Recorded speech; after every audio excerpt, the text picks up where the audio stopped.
यह कहानी है दो बच्चों की जो एक गांव में रहते थे। बड़ा बच्चा 12 साल का था और छोटा 10 साल का। दोनों हमेशा एक दूसरे के साथ रहते, एक दूसरे के साथ खेलते और एक दूसरे के साथ ही घूमते। एक दिन दोनों खेलते खेलते गांव से थोड़ा दूर निकल आए। अचानक खेलते खेलते 12 साल के बच्चे का पैर फिसल गया और वह कुएं में गिर गया और जोर जोर से चिल्लाने लगा।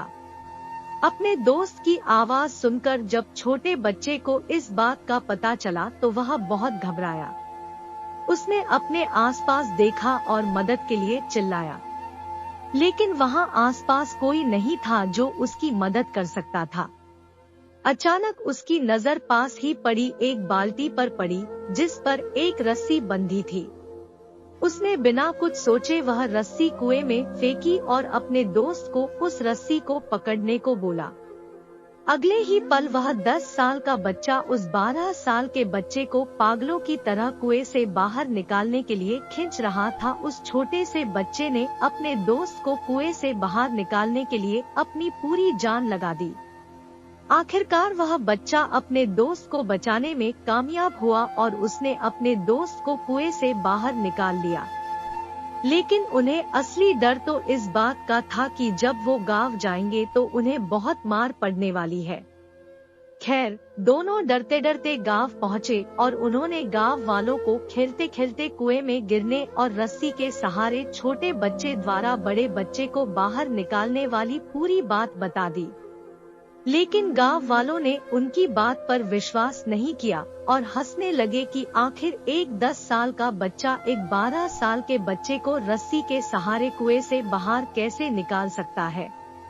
लेकिन वहां मौजूद एक बुजुर्ग ने उन बच्चों की बातों का भरोसा कर लिया। उन्हें सब करीम चाचा कहते थे। करीम चाचा गांव के सबसे समझदार बुजुर्गों में से एक थे।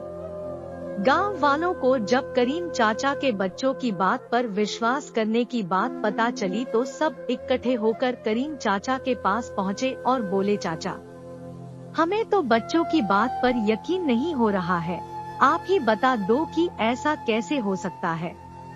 गांव वालों की बात सुनकर करीम चाचा बोले, बच्चे बता तो रहे हैं, उन्होंने यह कैसे किया।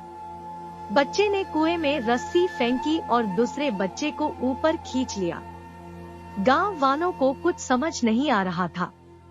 कुछ देर बाद करीम चाचा मुस्कुराए और बोले, सवाल ये नहीं है कि बच्चे ने यह कैसे किया, सवाल यह है कि वह यह कैसे कर पाया।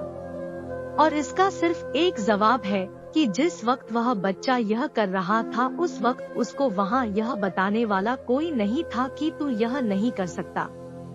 यहाँ तक कि वह बच्चा खुद भी नहीं। धन्यवाद।